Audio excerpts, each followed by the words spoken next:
Y el Señor añadía cada día a la iglesia los que habían de ser salvos.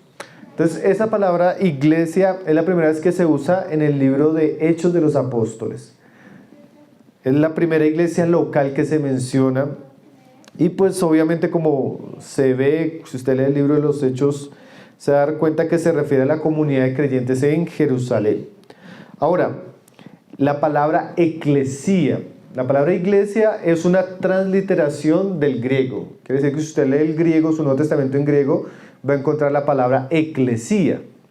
Entonces, ¿por qué se dice que es una transliteración? Porque prácticamente en español es la misma palabra, iglesia. Y era un término que no se lo inventó ni los apóstoles ni Jesús, sino era un término griego conocido, que significaba literalmente asamblea. Entonces, por ejemplo, cuando alguien hacía una asamblea o congregaba a un grupo de personas, a ese grupo de personas se le llamaba una eclesía, ¿sí? Fuera algo político, fuera algo religioso, fuera filosófico, cualquier conglomerado de personas que se apartaban para un propósito, en aquel día se le llamaba una iglesia, ¿sí? Ahora Jesús toma ese término para mostrarnos algo que estaba en su corazón, como lo leíamos en Mateo 16. Yo edificaré mi iglesia. Entonces el Señor da a entender que Él va a tener un grupo de personas congregadas, pero en torno a Él, porque Él sería el fundamento de esa edificación o ese grupo de personas. Ahora, la palabra eclesía viene de dos palabras, de una raíz que es ek, que es fuera, y clesías, que es como congregación o grupo. Entonces, de alguna manera, la idea de la palabra era los que son llamados afuera a ser un grupo o una congregación. Espiritualmente eso tiene un significado, porque en últimas, como lo vamos a ver, el Señor llama a su iglesia los que son llamados fuera del mundo. ¿Y los llama cómo? Pues como vamos a darnos cuenta en este pasaje, los llama a través de la predicación del Evangelio. Entonces, bueno, vamos a mirar esta imagen de la iglesia local en Jerusalén y las características de esta iglesia.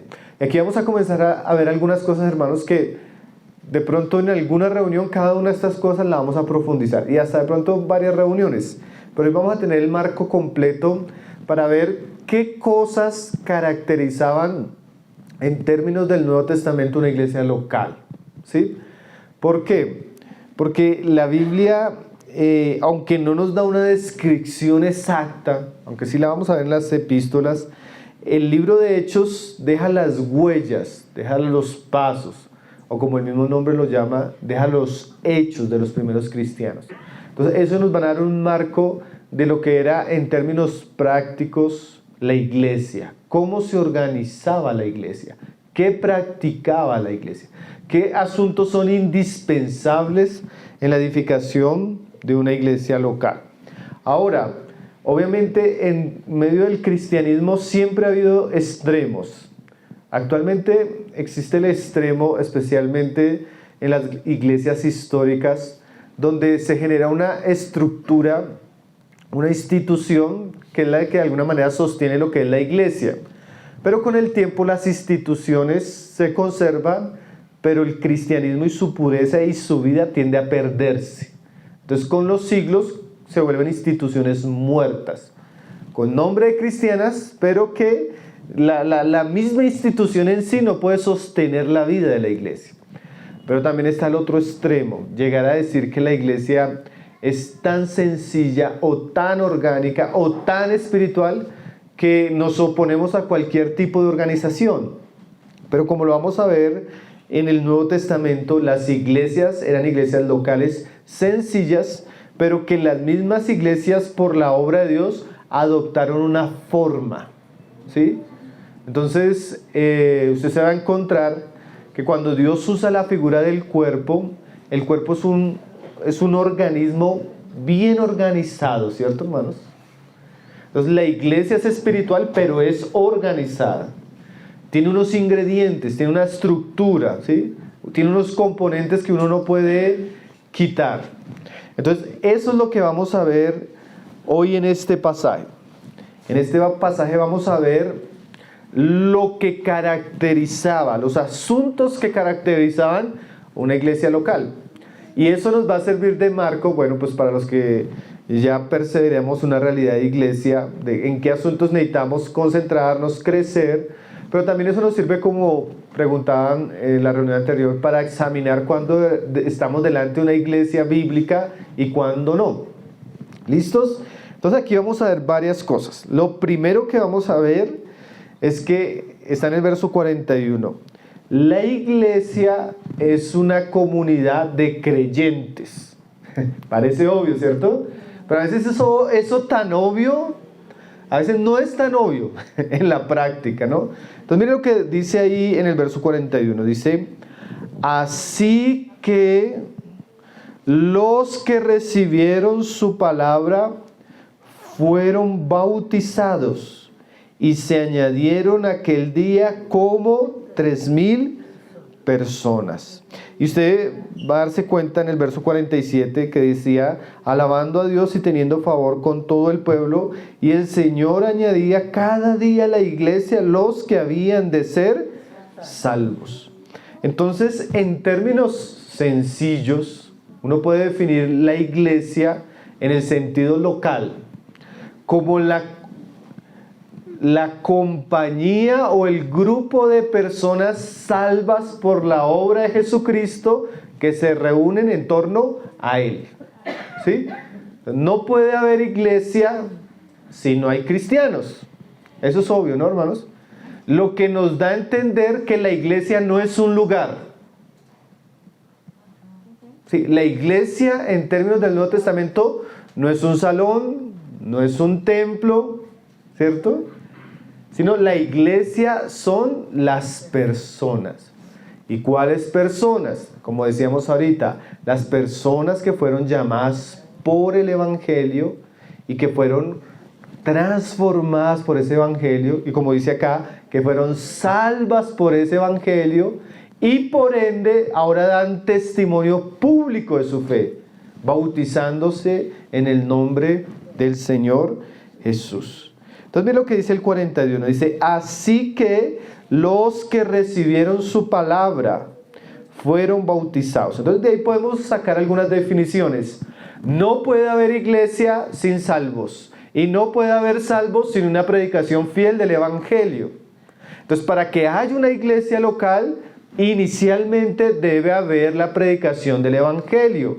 Cuando el Evangelio se predica fiel y poderosamente, como sucedió en este caso, y las personas creen y se bautizan dando un testimonio público de su fe, al reunirse ese grupo de personas, comenzamos a tener la primera idea de iglesia local.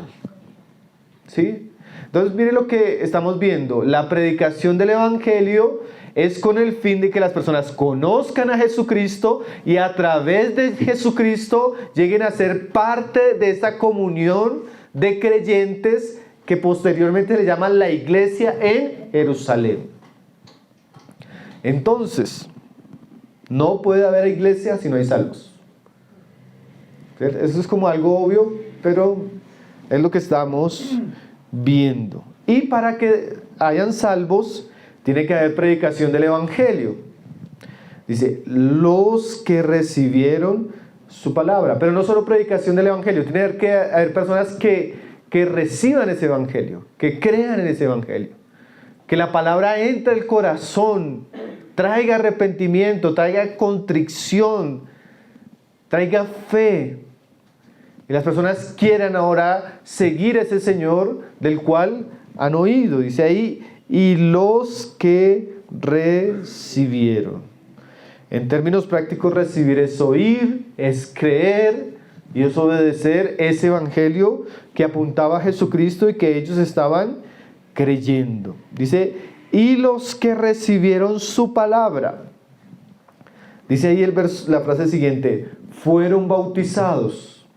Hermanos, en el Nuevo Testamento, por causa de la misma enseñanza de Cristo, el bautismo era el paso inicial de todo cristiano.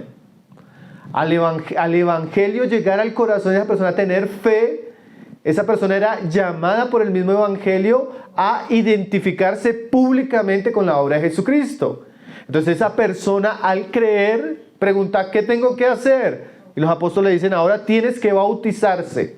Entonces el bautismo tenía dos propósitos. Primero, dar testimonio de su fe en Jesucristo.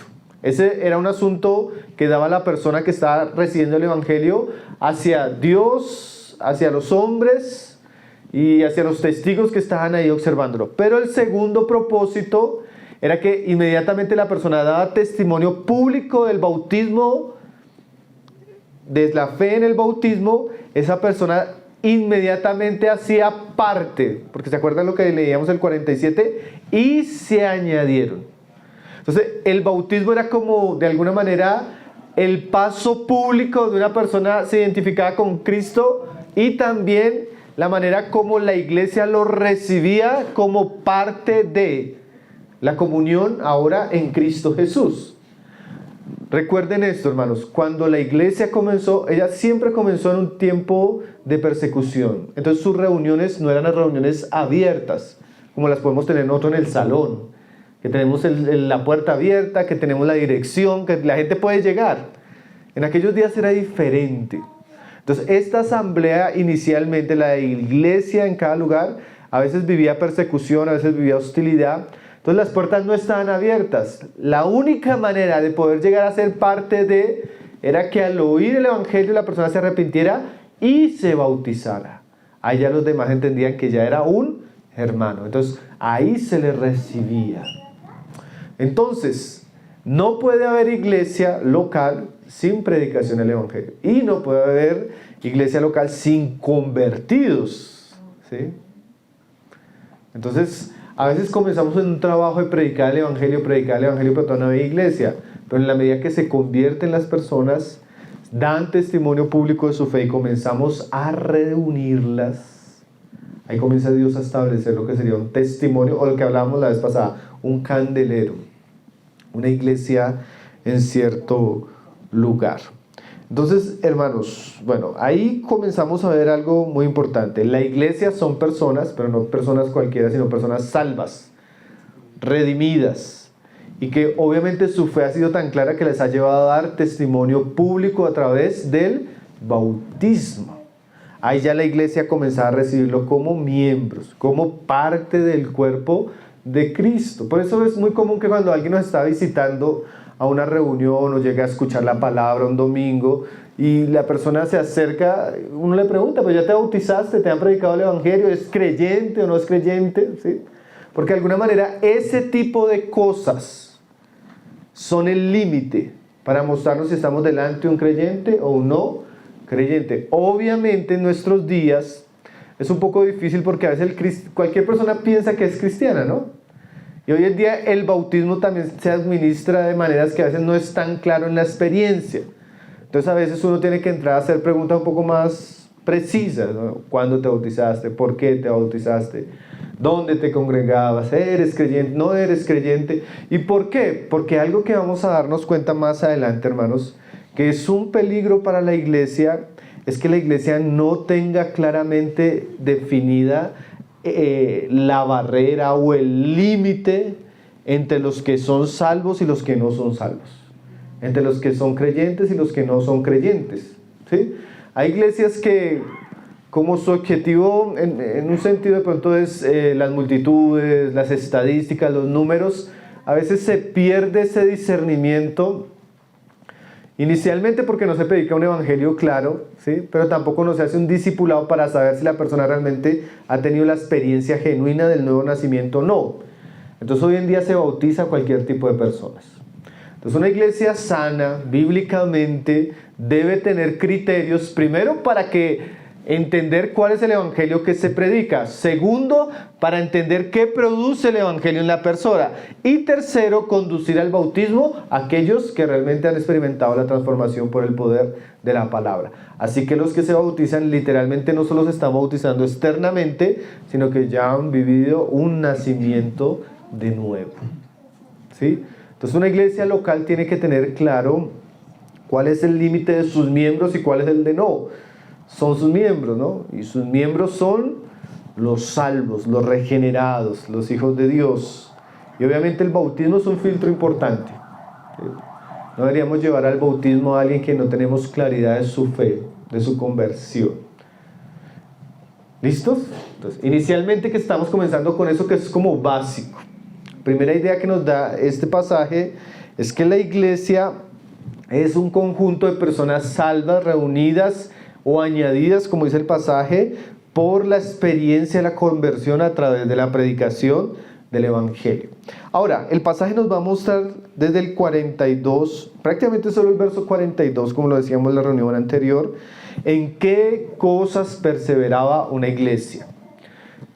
Y aquí vamos a decir que estos son los ingredientes o los asuntos que mantienen, que son como las columnas de la edificación de una iglesia local. Son aquellos ingredientes que hacen parte de la vida de iglesia. Y que el libro de Hechos pues, nos los va a describir y las epístolas nos los van a enseñar de manera regular. Por eso les decía que este Hechos 2:42 es como el resumen de la vida de la iglesia en Jerusalén. ¿Usted qué piensa que hicieron ellos estos 20, 30 años? Bueno, ese verso es el resumen. Se ocuparon, esa palabra y perseveraban, quiere decir que se mantuvieron en estas cosas. Durante todo este tiempo fueron asuntos en los que se mantuvieron, eran cosas que hacían parte de la vida de la iglesia, ingredientes indispensables. Entonces, cuando usted encuentra estos asuntos o cuando Dios comienza a hacer la obra, la iglesia tiene que enfocarse en estos asuntos porque de alguna manera esto es el corazón de la vida de la iglesia en el aspecto práctico, en el aspecto local. ¿Listos? Entonces vamos a encontrar 4 cosas. Dice ahí el verso 42. Primero, que era una iglesia que perseveraba en la doctrina de Cristo. Segundo, era una iglesia que tenía comunión.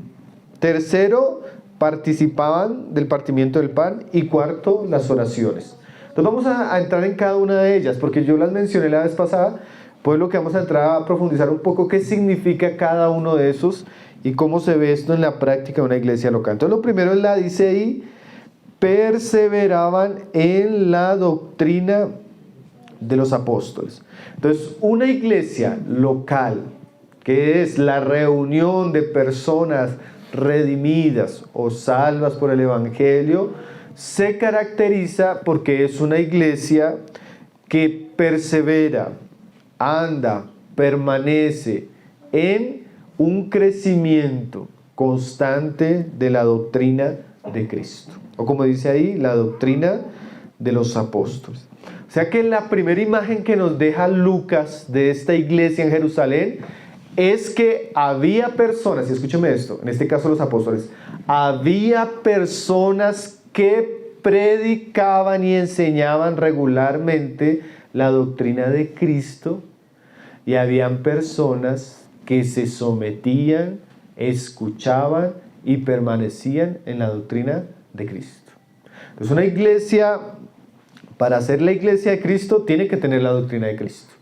Y para tener la doctrina de Cristo tiene que tener personas que enseñen esa palabra, enseñen esa doctrina y personas que obviamente entendemos que son los discípulos que se convirtieron y que se sentaban a los pies de los apóstoles y que crecían, se alimentaban y eran edificados por la palabra de Jesucristo. Mire cómo lo dice más adelante el capítulo 5, verso 41. 5:41. Ahora, hermanos, eso parece... Esto que nosotros estamos diciendo parece obvio, pero además de ser muy obvio y muy importante, era algo que para ellos era un desafío. Ustedes pueden pensar que por lo menos los judíos llevaban casi 2000 años en la ley. Venían con una tradición rabínica de muchos cientos de siglos. Y ahora este nuevo grupo de personas, comandado por unos pescadores, que a la vista de los demás eran ignorantes, comienzan a proclamar que ellos son los seguidores de un Mesías que los judíos crucificaron y rechazaron. Pero ahora ellos por todas partes están enseñando que es el Hijo de Dios, que es el Mesías y que en Él solo hay salvación. Era una doctrina nueva. nueva para los judíos, pero realmente era el cumplimiento del Antiguo Testamento. Pero estos hombres, una vez se convierten, estas personas a las que ellos comienzan a evangelizar, ellos se entregan a la enseñanza y la predicación de Jesucristo. Y era algo hostil. En el pasaje que vamos a leer, los acaban de amenazar y golpear para que no prediquen a Jesucristo. Pero miren lo que dice ahí el verso 41. Y ellos, salidos de la presencia del concilio, gozosos de haber sido tenidos por dignos de padecer afrenta por causa del nombre, y todos los días, mira esa frase, en el templo y por las casas, no cesaban de enseñar y predicar a Jesucristo. Ellos habían sido amenazados que no enseñaran más acerca de ese nombre, pero ellos, osadamente, dirigidos por el Espíritu de Dios y también con un gran compromiso con la voluntad enseñada por Cristo mismo, ellos no cesaron, dice ahí, de enseñar y predicar a Jesucristo. Y lo hacían todos los días. Lo hacían en todos los lugares, en el templo y por las casas, porque según la imagen que nos da Lucas de la iglesia en Jerusalén, la iglesia de Jerusalén adoptó varias modalidades de reunión, pero el ingrediente principal de esas reuniones era la predicación fiel de los apóstoles. Entonces, todo lo que ellos llegaron a conocer de Cristo, de la obra de Cristo, y todo lo que ellos aprendieron durante 3 años en el discipulado que recibieron de su maestro, ahora lo estaban transmitiendo nuevamente a estos nuevos discípulos. Entonces ellos se ocuparon, se dedicaron a enseñar y predicar la palabra. Entonces la iglesia, hermanos, esencialmente es el lugar o es la comunidad de creyentes donde la doctrina de Jesucristo es predicada fiel y regularmente, ¿sí? Entonces usted quiere ver una imagen inicial de aquello en lo que se ocupa y persevera la iglesia, es la predicación de la palabra. Usted quiere ver la calidad, la clase y la atmósfera espiritual de una iglesia, escuche la predicación de esa iglesia. Ahí usted puede determinar si esa iglesia está siguiendo a Jesucristo o está siguiendo el dinero. Si está siguiendo a Jesucristo y a este crucificado, o está siguiendo al pastor y sus logros. Usted va a ver si está siguiendo a Jesucristo o psicología, el evangelio o superación personal. Si usted en la doctrina, usted sabe si es una iglesia verdadera o no lo es.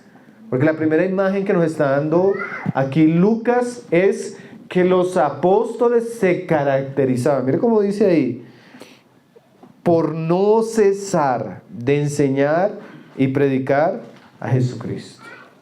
Entonces tal vez una de las labores, uno de los asuntos primordiales de una vida de iglesia local es la predicación de la palabra. Tanto que ellos mismos ahí en el capítulo siguiente, cuando hay la necesidad de repartir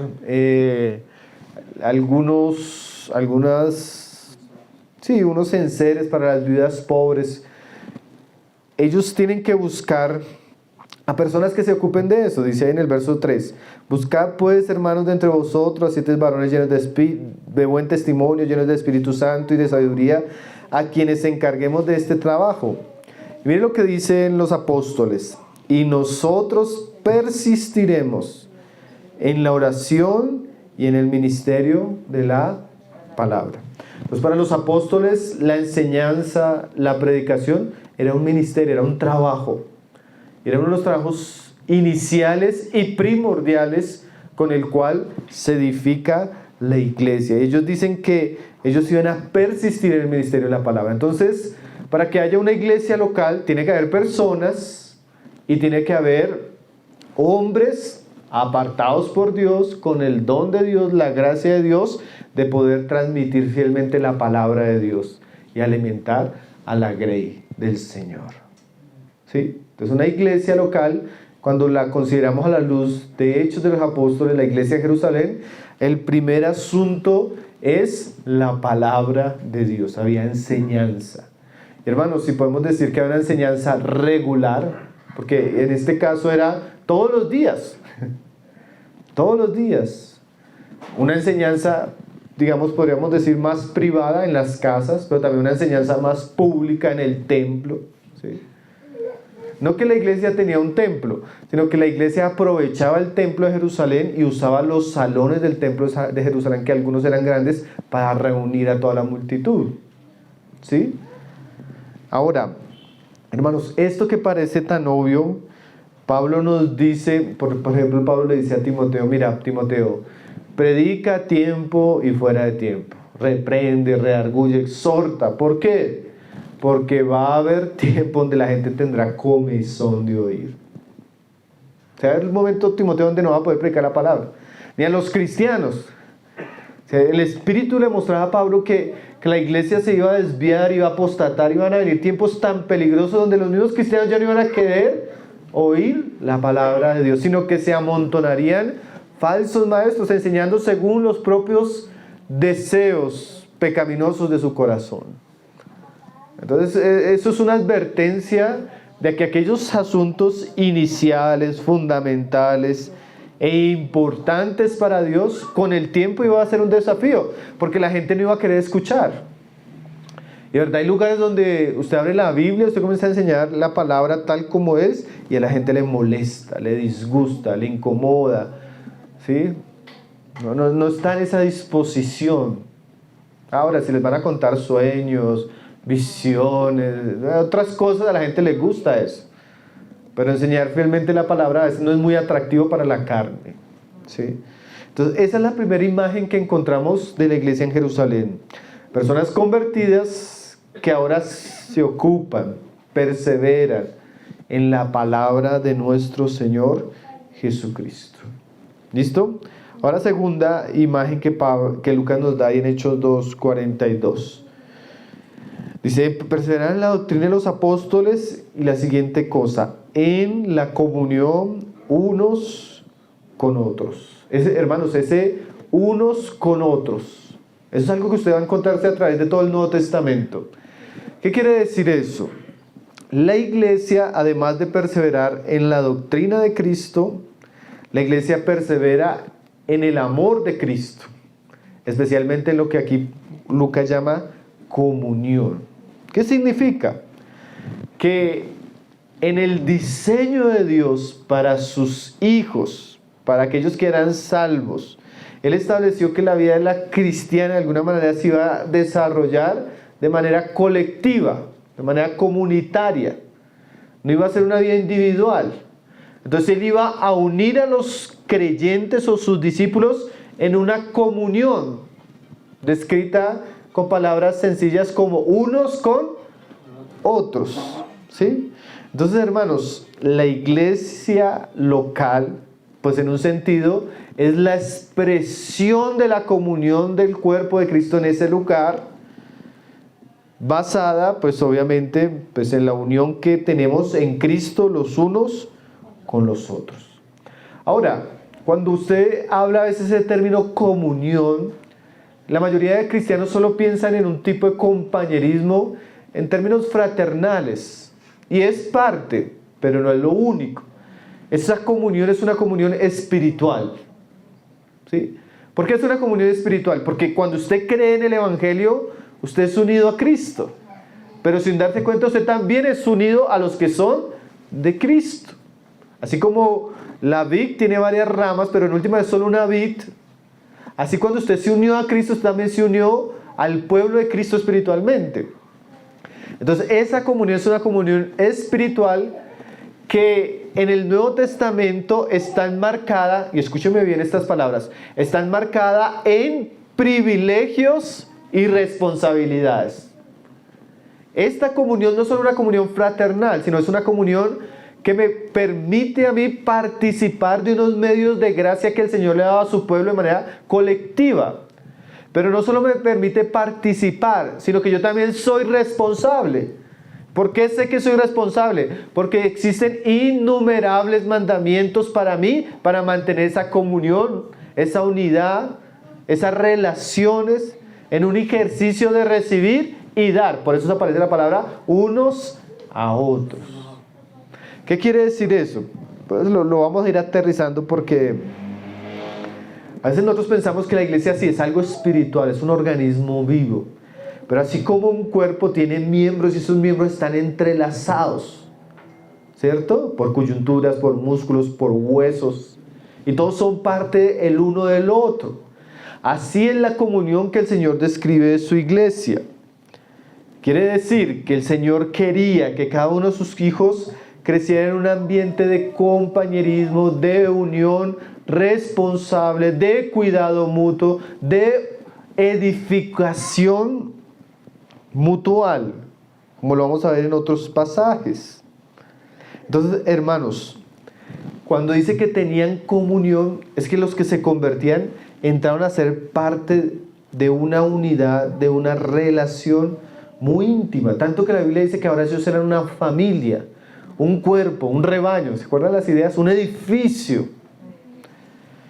Entonces, comunión significa compañerismo en Cristo, unidad en Cristo, servicio en Cristo, edificación mutua en Cristo, regulación en Cristo, sometimiento los unos a los otros en Cristo, rendición de cuentas los unos a los otros en Cristo. ¿Sí? Todo eso unos a otros. Hermanos, eso inmediatamente descalifica una vida cristiana independiente. O el que dice, no, yo creo en Dios, yo creo en Jesús, yo oro, yo leo la Biblia, pero no necesito congregarme. Eso es totalmente ajeno a la idea de Cristo de edificar su iglesia. El creyente que escuchaba el Evangelio, que creía en Cristo, él inmediatamente era introducido a un ambiente con otros creyentes para ser discipulado, enseñado por la palabra y ahora para tener una relación con sus demás hermanos, para crecer juntos, servir juntos, amarse juntos y ayudarse juntos. Todo eso implica comunión. Todo eso implica comunión. Entonces, eso es totalmente contrario a un cristiano independiente, aislado o que no tiene ningún tipo de compromiso con sus hermanos. Hoy en día existen varios tipos de cristianos extraños. ¿Sí? Existe el cristiano, el que decía yo ahorita, el que él dice, yo puedo vivir mi vida con Dios, con Cristo y no necesito de iglesia. Entonces no se congrega regularmente, no se somete regularmente a ninguna persona, no sirve con sus dones ni talentos. Él vive una vida totalmente independiente. Y por más espiritual que parezca, por más que ore, por más que sepa la Biblia, él está actuando fuera de la voluntad de Dios, hermanos. Entonces hay que tener cuidado con ese tipo de cristianismo. También existen, es otro tipo de cristianos que es muy conocidos hoy en día, que son los cristianos maltratados, víctimas de las iglesias. ¿Por qué no se congrega? No, es que a mí me hizo daño el pastor, me hizo daño la iglesia, entonces ya por el maltrato que vivieron o la experiencia traumática de algún lugar, ya no quieren congregarse. Ya no quieren estar juntos. No, es que allá lo roban a uno. Sí, es un cristiano que por la experiencia a veces negativa que tuvo, él se aísla. Pero igualmente, por más herido, por más afectado, por más escandaloso que sea el tipo de cristianismo que haya conocido, eso no lo justifica para vivir en contra a la dirección específica que tiene la palabra de Dios para nosotros. Entonces está el cristiano que no le interesa, está el cristiano maltratado. Bueno, hoy en día existe otro tipo de cristianismo que este es único de nuestra generación, el cristiano digital.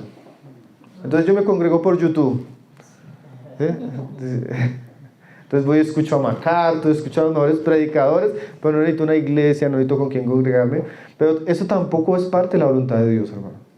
Aunque uno pueda encontrar un medio de gracia en el internet y pueda escuchar los mejores predicadores de nuestra generación hoy a través de las plataformas digitales, que eso no está mal, eso no puede reemplazar la vida de iglesia práctica.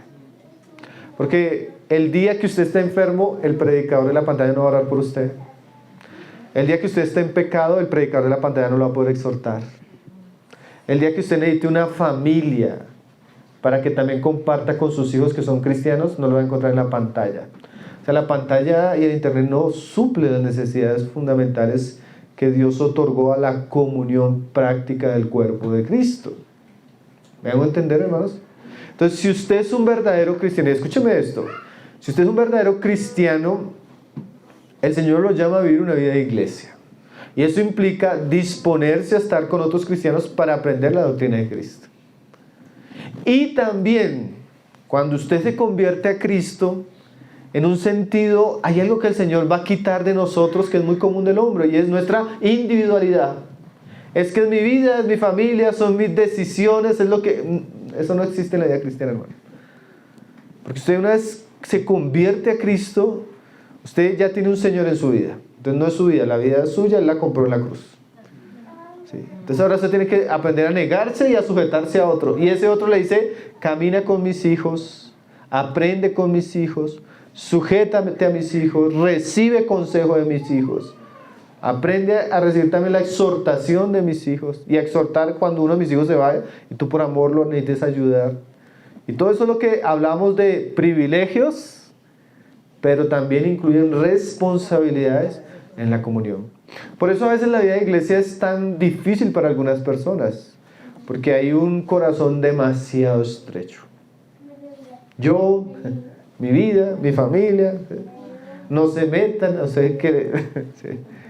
No, pero la vida de iglesia, hermanos, Dios la diseñó para que eso pudiera andar a la luz de la comunión del cuerpo de Cristo. Entonces, la imagen que veían en la iglesia local de Jerusalén era que personas que estaban ahora con un deseo profundo de la palabra de Cristo y con una relación práctica y diaria de comunión responsable los unos con los otros.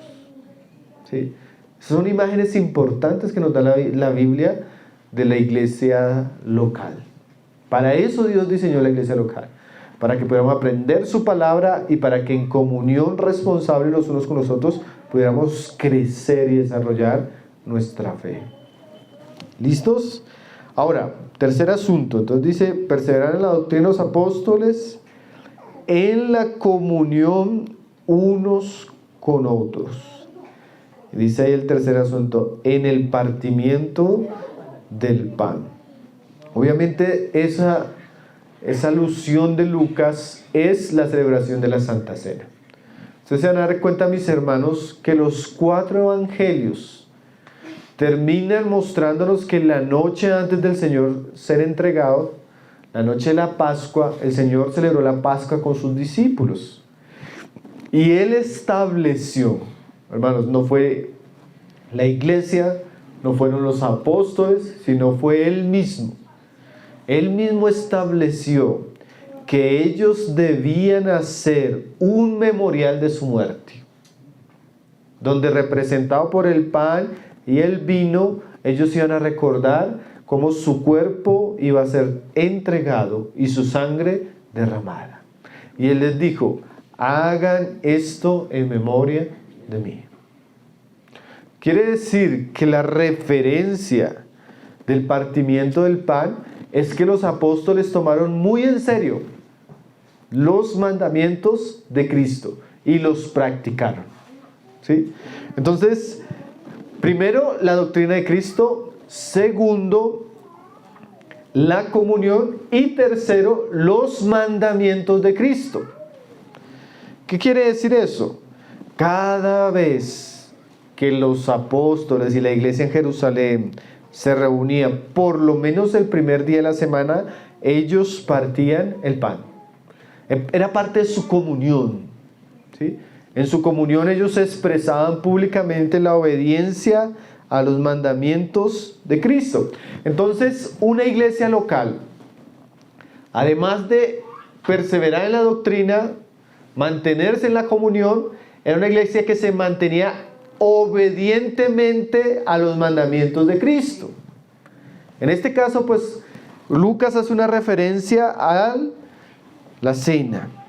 Pero hermanos, como alguien decía, yo noté un comentario interesante que decía, alguien dice, no es ni prerrogativa ni el privilegio de ninguna iglesia, y escúcheme bien esto, hermano, porque hoy en día las iglesias andan en unas prácticas que no se encuentran en la palabra. Y cuando encuentran una iglesia que practica la palabra, ¿por qué lo hacen? Eso es extraño, ¿no? A nosotros nos han preguntado, hermanos, ¿y ustedes por qué practican la cena cada fin de semana? ¿Sí? Pero lo extraño no es la pregunta. Que de pronto que alguien incrédulo venga, lo extraño es que los cristianos sobreentienden que eso es raro. Miren lo interesante. Para los cristianos la práctica es rara, pero es la práctica bíblica. Eso es lo extraño. No sé si me hago entender, hermano. Lo extraño es la pregunta, no lo extraño es la práctica. Porque lo normal es que todas las iglesias estuvieran practicando los mandamientos de Cristo. Entonces mire lo que decía este hermano. No es ni una prerrogativa ni el privilegio de ninguna iglesia modificar, minimizar o de alguna manera oscurecer cualquier mandamiento de Jesucristo. La iglesia es el lugar donde se practica y se obedecen los mandamientos de Cristo. O sea, si Cristo dijo que debemos predicar el evangelio, la iglesia debe estar haciéndolo. Si Cristo dijo que debemos discipular, la iglesia debe estar haciéndolo. Si Cristo dijo que debemos hacer memoria de Él en la cena, debemos estar haciéndolo. Si Cristo dijo que debemos disciplinar a los cristianos que están en pecado, debemos hacerlo. No tenemos ni la autoridad, ni la libertad, como decía este autor, ni el privilegio de minimizar o oscurecer alguno de estos mandamientos. Porque hermanos, una vez yo rechazo los mandamientos de Cristo, inmediatamente yo estoy rechazando su autoridad. Porque el Señor dijo, ¿por qué me llamáis Señor, Señor, y no hacéis lo que yo os mando? ¿Sí? Entonces, escúcheme bien esto, hermanos. Una iglesia local no es solo una confraternidad de personas muy queridas, sino es la compañía de personas redimidas que tienen la disposición a aprender y obedecer los mandamientos de Cristo. Entonces, si Cristo nos mandó a hacer la cena, debemos hacerlo. Debemos hacerlo con reverencia, debemos hacerlo delante de Él, debemos regular quién la toma, quién no la toma, cómo la tomamos, qué enseñamos cuando la tomamos. Porque nuestro objetivo es enaltecer y glorificar a Cristo en la obediencia a sus mandamientos. ¿Sí? Hay cristianos que le dicen, hermano, pero eso era del pasado, eso era otra cultura, eso era otro tiempo. Bueno, pero el Señor es el mismo. Su palabra, los cielos pasarán, pero su palabra no pasará. Y la iglesia tiene que adaptarse a la obediencia a Cristo y no a los tiempos que vivimos. Entonces, cada vez que Lucas nos da el marco de la iglesia en Jerusalén, vemos una iglesia en la doctrina, una iglesia que tiene una comunión en Cristo responsable y una iglesia que está en los mandamientos. Entonces yo le pregunto, ¿usted como cristiano participa regularmente en la cena del Señor? ¿Se somete a las instrucciones de Cristo como la disciplina de la iglesia, el bautismo y todas aquellas cosas que Cristo mandó? Si usted no lo hace, usted está en desobediencia, aunque diga que es cristiano.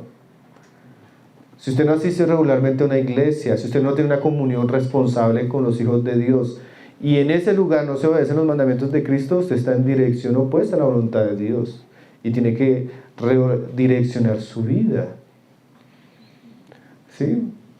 Estas son cosas, hermanos, lo que estamos diciendo es un marco general, pero en aquellas imágenes que deja el libro de Hechos de la iglesia local. Entonces, cuando usted llega, o nosotros esperamos que cuando alguien llega a nuestras reuniones, aquí celebran la cena del Señor. Aquí si alguien entra en pecado, se disciplina el pecado. Aquí, ¿por qué? Porque son cosas que están en la palabra. Acá no se negocia la doctrina. ¿Sí? Eso es algo en lo que perseveramos siempre. ¿Sí? ¿Sí? Aquí la comunión no es solo que nos vemos el domingo, sino que tratamos de tener un poco más de cuidado, compañerismo, sujeción los unos a los otros, ayuda cuando podemos en una situación particular. Una comunión más allá de tener un nombre, ¿no? Ese tipo de cosas tienen que suceder. Miren lo que decía Judas, hermano. Hay un paréntesis en cuanto a la obediencia de las cosas que Cristo estableció. Judas 1, verso 4. La epístola de Judas. Judas describe un tipo de personas que Judas llama falsos maestros. Pero miren las características de los falsos maestros, especialmente ahorita con los asuntos, los mandamientos de Cristo. Judas 1:4 dice, porque algunos hombres han entrado encubiertamente, los que desde antes habían sido destinados para esta condenación, hombres impíos. Miren la característica de estos hombres impíos. Dice, que convierten en libertinaje la gracia de nuestro Dios. ¿Qué significa libertinaje? Libertinaje es que convierten la gracia como una excusa, una licencia para pecar. Yo ya soy cristiano, entonces no necesito, lo que estamos hablando, no necesito someterme a mandamientos, no necesito vivir de tal manera. Es que yo ya estoy en la gracia de Dios, como si la gracia fuera libertad para pecar, libertad para no congregarme, libertad para no someterme, libertad, o sea, un tipo de libertinaje espiritual. Yo soy cristiano, pero no me someto a nadie. Yo soy cristiano, pero puedo vivir como quiera. Yo soy cristiano y puedo pecar. Yo soy cristiano, ese es el tipo de falso maestro o falso cristiano que Judas veía que se estaba introduciendo en la iglesia.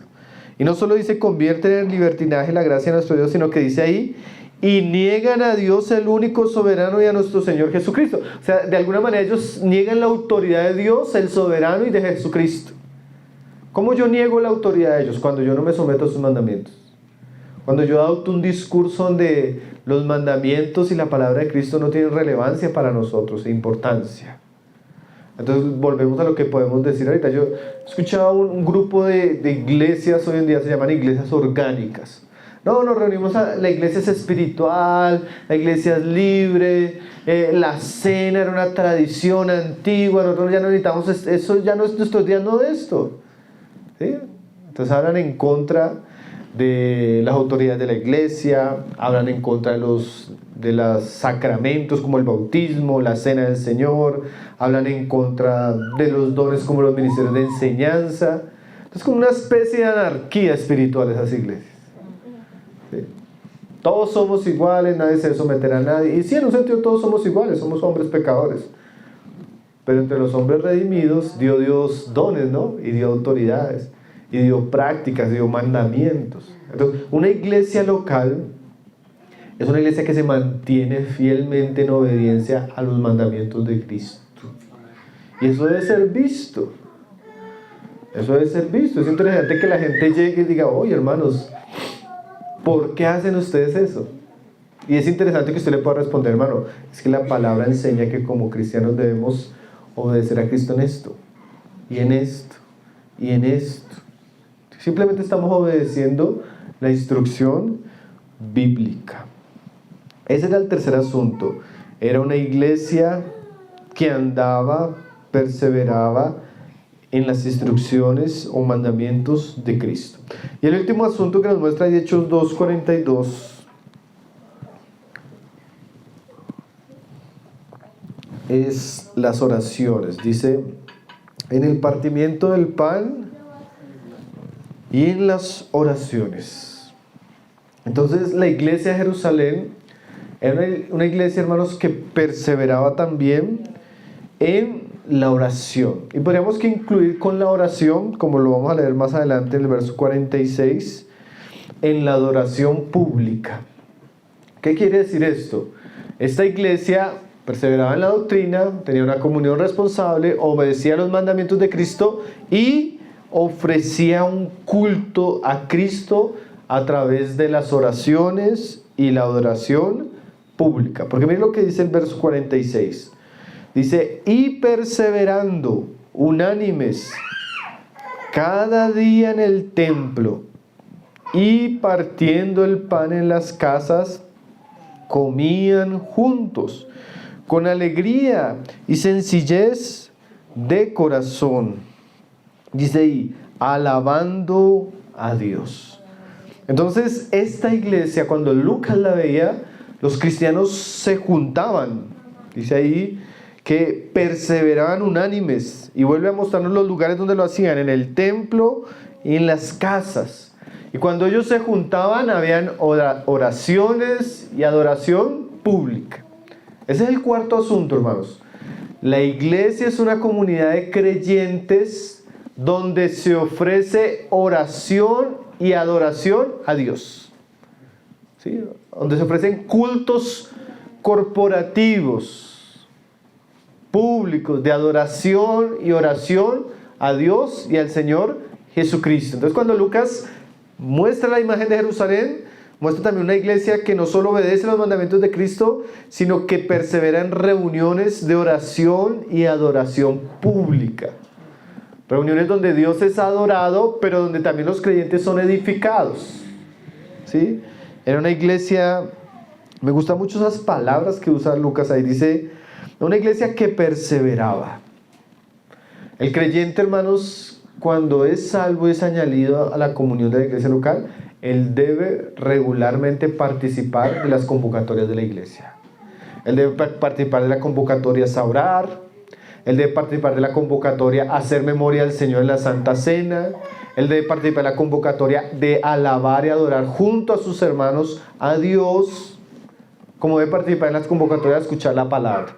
¿Sí? Porque eso es el marco que nos está dando Lucas. Entonces dice que ellos perseveraban unánimes. O sea, todos estaban en esa misma sintonía. Esta iglesia, todos los creyentes estaban con ese mismo deseo. Dice, cada día en el templo y partiendo el pan en las casas. Y mira estas frases que añade Lucas. Comían juntos con alegría.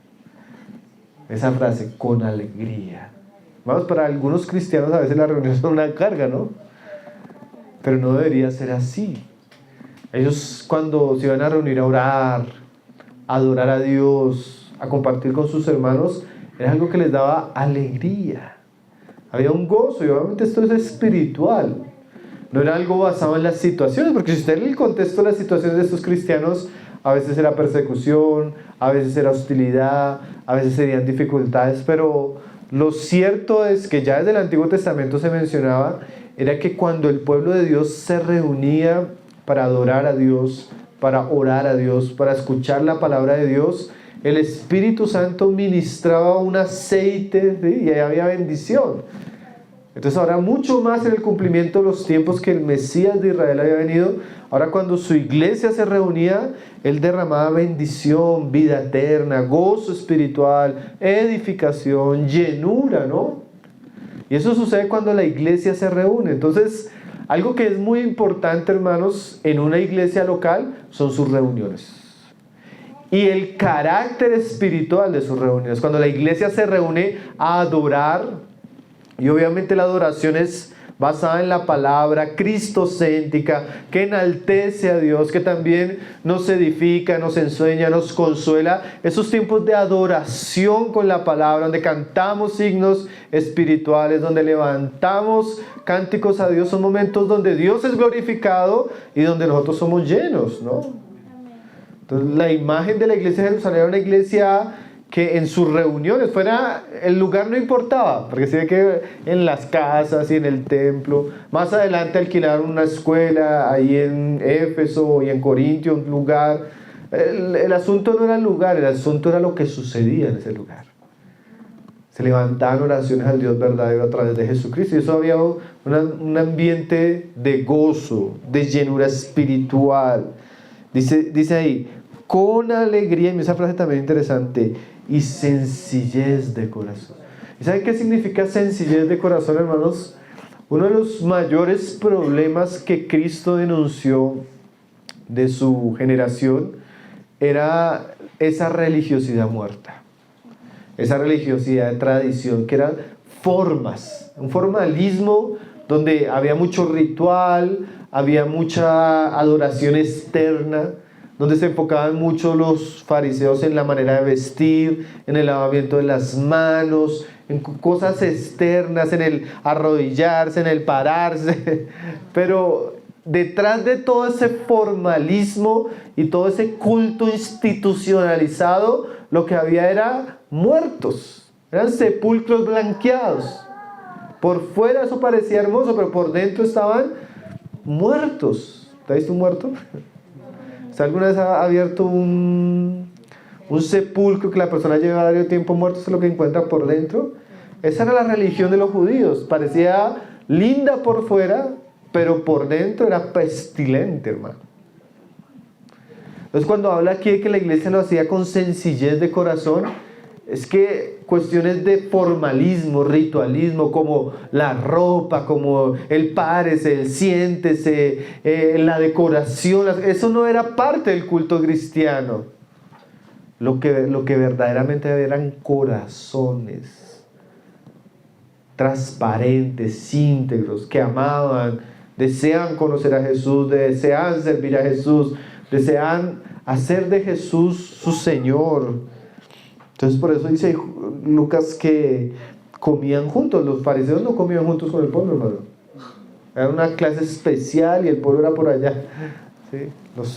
Estos discípulos sí comían juntos y no era algo forzado. Mire, dice ahí, con alegría y sencillez de corazón. Y mire que dice, alabando a Dios. Bueno, la iglesia de Jerusalén era una iglesia donde la comunión, donde las reuniones eran de alegría, de sencillez. Y mire lo tremendo, hermanos, dice, alabando a Dios y teniendo favor con todo el pueblo. O sea, la gente miraba a la iglesia y veían que había algo extraordinario que estaba pasando en la iglesia, ¿no? Veían que había algo glorioso, algo espiritual que estaba sucediendo en estas personas.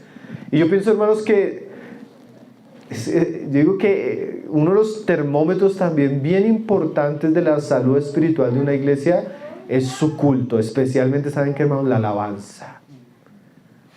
Yo tengo la experiencia a veces de viajar por varias partes del país y a veces salir fuera del país, pero hermano, ver la alabanza es como ver la palabra y la alabanza. Usted ahí conoce la iglesia, ¿sí? Si la palabra es sana, usted va a saber que la vida espiritual de los cristianos es sana. Pero si la alabanza es viva, usted va a darse cuenta que esos cristianos son vivos. ¿Sí? Porque hay iglesias, lastimosamente hay iglesias que tienen buena palabra, pero la alabanza está muerta, hermanos. Fría, indiferente, ¿sí? Como también hay alabanza que es puro entretenimiento y pura carne. Ahí es una iglesia superficial, puro mundo, puro chicle en alabanza. Entonces, ¿sabe que cuando uno se refiere a chicle, esta canción sin contenido, que usted mastica y no tiene nada de letra? ¿Sí? Que es puro, como decía un hermano, pura gimnasia espiritual, solo para saltar y sudar, pero nada de edificación. ¿Sí? Hay iglesias que es así. Pero cuando usted encuentra una iglesia con contenido bíblico en las canciones, cristocéntrica y viva, hermano, el culto es un espectáculo. Y tal vez el lugar más hermoso que existe en el planeta está en un lugar así cuando se está orando a Dios, ¿no? La palabra, usted a Cristo, usted se siente constreñido, usted se siente contemplando la belleza de Cristo, la gloria de la obra de la cruz. Esos sentimientos producen la verdadera adoración, ¿no? Alegría. Y es una alegría espiritual, no es manipulación. ¿Sí? No es el sudor de la carne, sino la vida del espíritu. Produce un culto verdadero. Entonces, cuando una iglesia tiene una verdadera adoración y persevera en ella, la adoración es un deleite, ¿no, hermano? Los cultos son una cosa que uno ansía estar ahí, ¿no? Uno quiere perseverar, uno disfruta esos tiempos. Y saben que, hermanos, cuando la iglesia es así de viva, esa iglesia tiene un impacto en las personas. Porque lo que dice ahí dice, y teniendo favor con todo el pueblo. O sea, el pueblo veía la gracia de Jesucristo en esta iglesia. Entonces eso trae un impacto. Y es interesante, hermanos, que cuando una iglesia es viva, la gente que viene ve eso, hermanos. Les contaba a los hermanos hace poco que tenía la experiencia de que hay como 3 visitas que a veces van a las reuniones de la iglesia el domingo, que no son creyentes, pero son familiares de los hermanos. Y es curioso porque es raro que un incrédulo se le acerque a uno. Y los 3 casos se me acercan a mí después de la reunión. Hermano, oiga, aquí sí es muy bonito como cantan ustedes. Uno pensando que la persona ya se convirtió, pero no se ha convertido. Pero a pesar de que todavía no es creyente, siente el ambiente, hermano. Y hay algo que les... Uy, qué lindo. Algún día, me dice. Uno me decía, algún día, hermano, algún día. Pero es ese tipo de impacto que genera el ambiente vivo de una iglesia. La adoración y obviamente la palabra también, ¿no? Esas 2 cosas tienen que ir siempre juntas. Entonces, hermanos, viendo estos pasajes, podríamos dar un marco general de lo que es una iglesia local. Una iglesia local en términos bíblicos es una comunidad de creyentes, nacidos de nuevo, salvos, bautizados, que perseveran en la doctrina. Ahí se predica la palabra, ahí se conoce a Cristo por su palabra. Segundo, mantiene una comunión responsable. Con todo eso es lo que va a implicar comunión. No solo vamos a oír palabra, somos uno con los demás. Somos hermanos, somos familia, tenemos deberes mutuos. 3, como decíamos, somos un pueblo dispuesto a obedecer y a permanecer en los mandamientos de Cristo. Y 4, somos un pueblo reunido para orar y adorar al Dios verdadero por medio de Jesucristo. Eso es una iglesia en términos bíblicos. Y en eso debería, como dice ahí al comienzo, perseverar una iglesia local. En ese sentido, esa palabra perseverar tiene que ver con lo que hemos estado hablando todos los viernes: edificación. Estas cosas nunca están, ¿cómo decirlo? Estas cosas no son inmediatas en la iglesia. Sino que usted llega y ya la iglesia tiene esto. Sino son cosas en las que la iglesia tiene que perseverar, o sea, tiene que crecer y mantener. Es una idea de cómo tiene que edificarse en torno a estos asuntos. Pero podríamos decir que si hay alguno de estos ingredientes, esto es como una mesa con 4 patas. Si usted le quita alguno de estos ingredientes a la vida de la iglesia, usted está quitando un serio, o sea, usted va a tener un efecto negativo en la iglesia. Usted no puede quitar la palabra de la iglesia. Usted no puede quitar la adoración pública de la iglesia.